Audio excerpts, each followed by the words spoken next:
you guys have any questions from yesterday, we can ask those this morning or any time today. But I just want to touch base on what we've learned so far.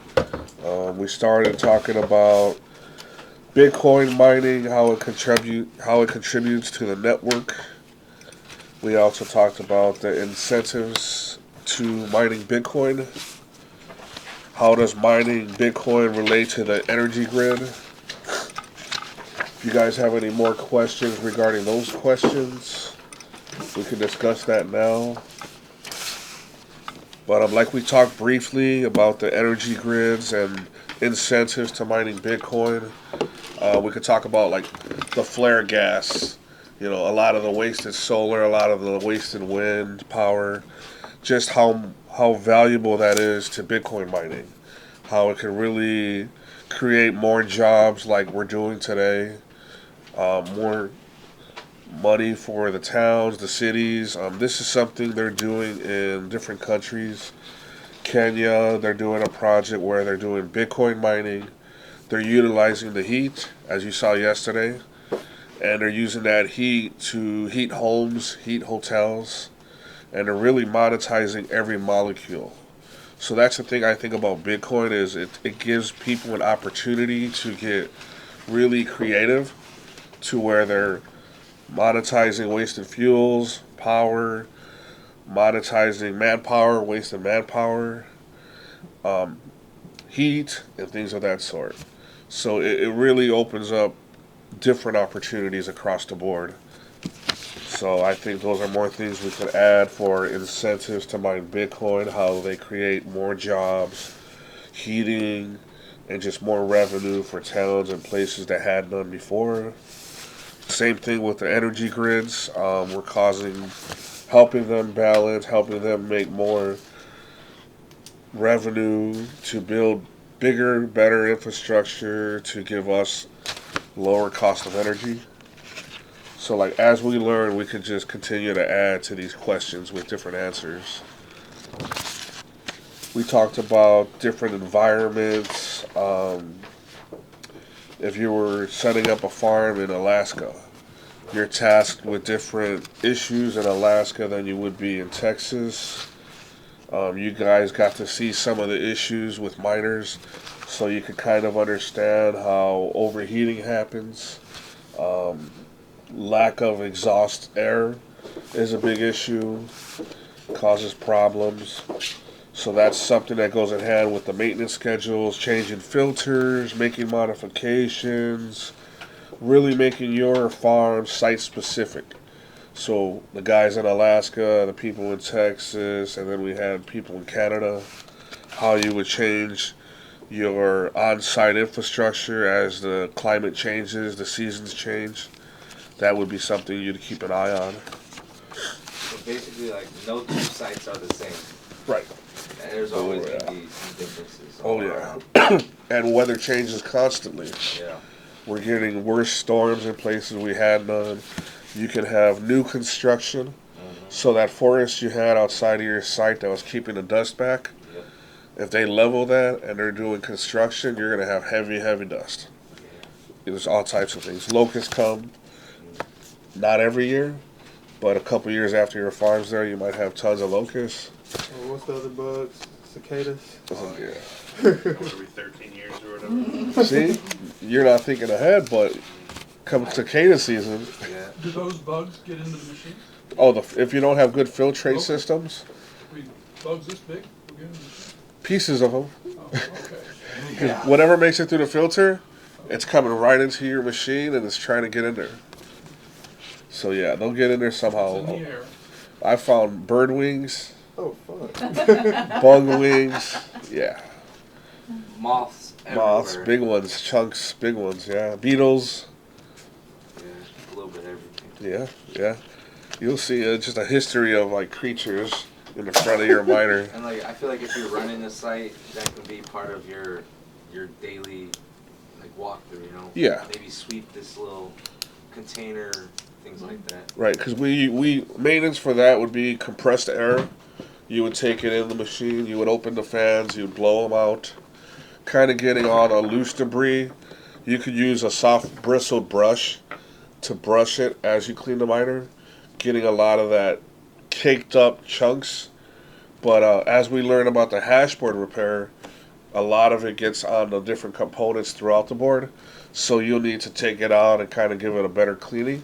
So is that an on-site mining maintenance to do, or is that something you do to each machine as it comes into the repair shop? Both. Clean The it wherever? yeah, like the like using an air compressor to blow the miners would be an on-site maintenance thing. But if you have a team that knows what they're doing and they take 50 miners off, they can do that daily. So it cuts costs big time. Because a lot of the times the issues you see, they stack these miners on a pallet and they save money by getting 50 pallets and sending them out.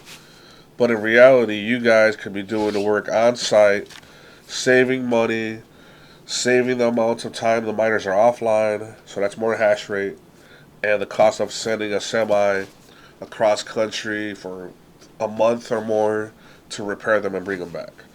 They think that saves money. I don't know. We're driving all the way across the country. Yeah. To get 'em. And have these miners offline for months. Yeah. When you guys can do them on site that day, as quick as you do your scan and see it, swap them out, fix them, back online hashing. That's the best way, I think. The What goal else? is to stay, keep them running. Yeah, exactly. Same thing, critical thinking, the different environments. Let's see what else we have. You guys got to know your ASIC. You guys took it apart, put it back together, did a little sabotaging. I saw at the end of the day you guys got more creative. Multiple issues. That's real. You're going to get to the situation where you have a bad fan and you change it out with a bad fan. Ted showed us that's possible. You can pull a brand new fan out the box and it's not going to work. You know, you have a lot of bad soldered parts on that fan. Right out the box, you'll see it'll fall apart. Same thing with the power supplies. So you're going to get new parts that don't work. It's just part of it. We're going to do a little more sabotaging today, but we're going to get more advanced. We're going to put some bad power supplies, not just dead ones in there, some bad hash boards. So we're going to be using the miner log to kind of help us direct what kind of issue it is. April's going to help us out with that. We're going to talk about networking, what your miner needs to have to be online mining and working properly. And then Logan's going to share with us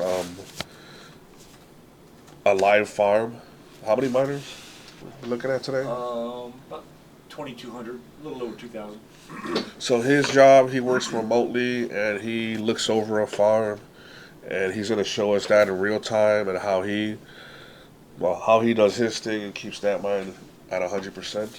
Yeah, I'll show you. I'll show you the visual representation of the farm on the computer, and kind of walk you through my remote daily rounds. Awesome. So, yeah. And you have you have tickets and a maintenance schedule as well? Yeah. Perfect. So we could go over that as well.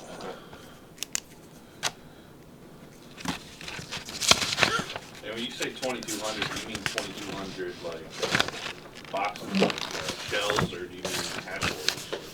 How- Individual rig. Okay. Yeah. Yeah. Cool. Alright, we can see. We could do one more round. Let's see what do we have. 1, 2, 3, 4. You want to do a round of sabotage? Yeah, we can. Okay. You want to plug them in now, and then we'll get these fired up.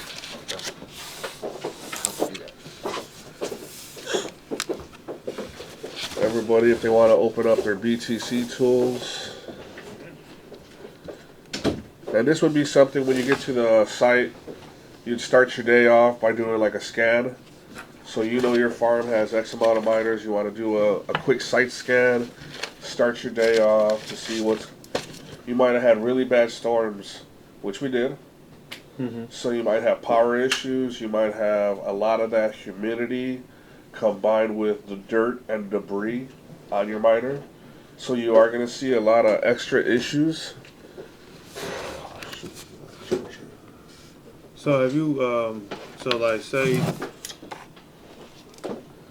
one day, like hypothetically today, sunny, great day outside, we leave the site at like 5 p.m. Then, like, what's the most, I guess the question is, what's the most dirt or debris you've seen get on a miner within like from 5 p.m. to going back out there next morning, like in 12 hours, let's say like 12 hours. Did it If get I- that bad in 12 hours, or does it take a long time to accumulate? Depending on your environment, Yeah, like out in West Texas, it's always dusty. yeah, So that dust is always there, but just a little rain can make an issue. But if it's a clear, normal day, it'll take maybe weeks, depending on your miner. yeah. Okay. But that's something that, like I said, site specific. So once you know your farm, your miners, you can tell that you need more maintenance. And if you're seeing you need more maintenance, I would say make a change to your infrastructure. Maybe add another layer of a filter. So when you say filter, what do you mean by filter? Like, is this something that goes Get that cool breeze in. Outside of your box. Get the door. Or Outside of inside, and like where your cool air comes in. And I'll have a lot of pictures and videos showing like different types of filters. A lot of people use these hospital grade filters, which are too restrictive. They get dusty quick, they fill up quick, and then they kind of just restrict the air. So depending on how much dust, like your question, if you have a lot of dust, you're gonna go heavier on the filters. But if you have very little dust, you could kind of like go it's MERVs. They go by layers.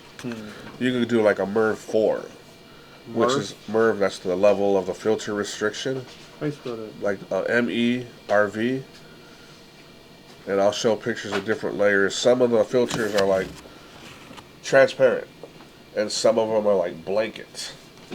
So if you're using like a blanket filter and you notice after 3 months you're only getting about an inch of dirt, you can take that down halfway and see if it's still effective enough in that 3 months, which gives you a lot more air, saves you a lot of money, and makes a difference at scale. So you guys want to open up, see how our mine's doing this morning?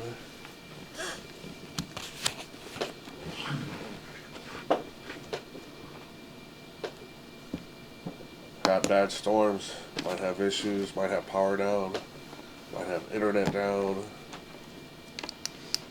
Are there 4 plugged in or 5? There's 4. 4. We have, I got an extra laptop. huh? I got an extra Dell. Yeah, there should be one back there. There's 2 right here. One charger. You got a charger right there? Yeah. Yeah, you can give him the one. Yeah. Thank you.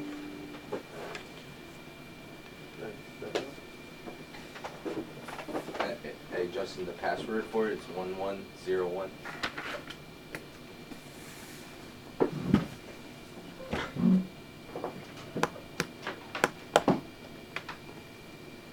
I'm getting a scan failed.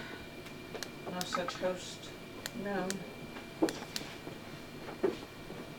I've got 4 showing, and only one of them is showing a problem right now, and that's on the hash rate, but other than that, they're all good. A hashboard problem? 233 shows 0, but that's, maybe it's just not completely warmed up.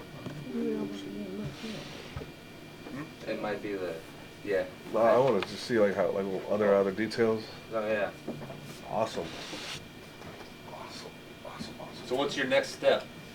You see a rig, looks like it has an issue, what's your next step to figure out what the issue is? Well, if I've just booted up and it's just booted up, I'm gonna run scan a couple more times and make sure that it wasn't just not ready yet.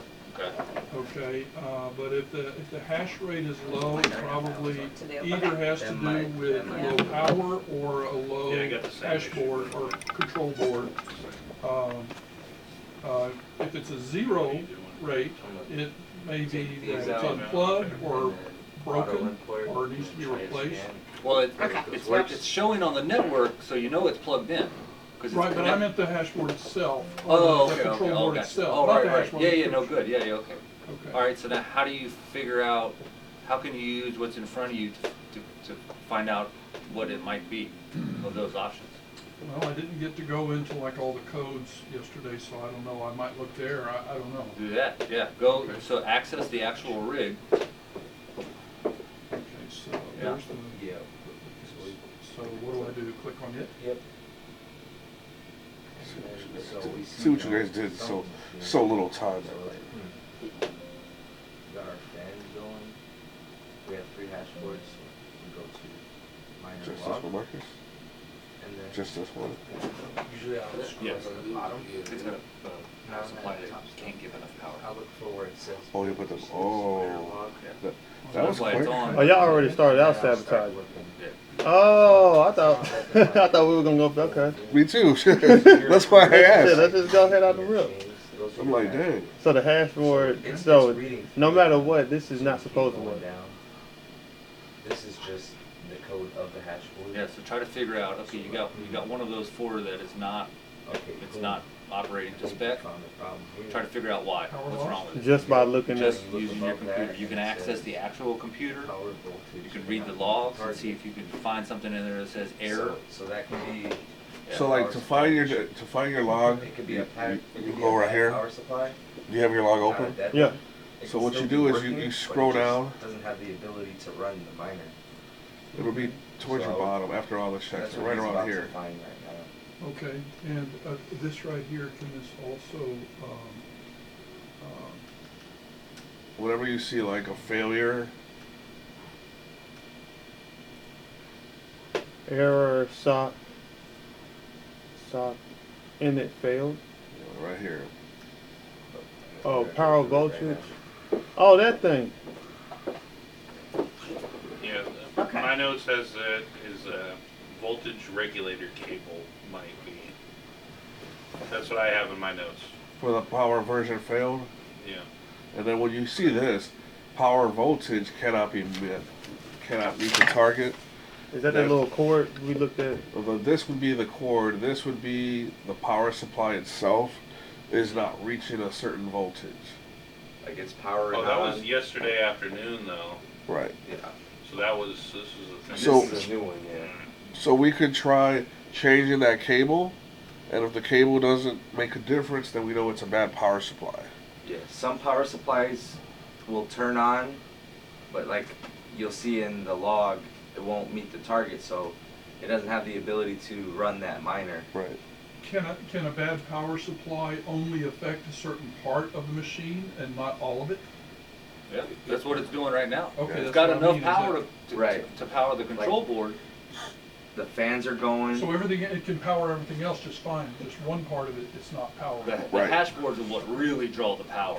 And so yeah, this power supply has got enough strength to power the control board, connect to the internet, spin the fans at idle. But when the hashboards are trying to really draw juice, it can't do it, and that's Right. why it says can't meet voltage. And that would be the difference between a bad power supply and a dead power supply like we saw yesterday. So a dead power supply does not have a power voltage cannot meet the target. A bad one. Yeah, dead one won't power Turn on. on. Yeah, no LEDs, no signs of power. You're verifying that by connecting another power cord to it. Now a bad power supply, but alive, you would get an error like this. Right. And some of those signs you'll see up here. Like boom, you see the fans, they're all moving as they should. It's reading 3 hashboards, and we're getting that issue we got yesterday. Because you're getting all greens. So you know you have network, you know your fans are good, it's not overheating. But if you go here, this is a good sign to see. Where The super low temps. So you know your hash boards, they're not getting warm. None of them are even attempting to power up because the voltage never got high enough to warm up those boards. They're going to stay cool. The sleep mode error, this is also a sign. But we'll deal with that later. So, do you want to go back there and take them, try cable, And see if it fixes it. yeah. Yeah. And if it doesn't, then we go to the power supply. Okay.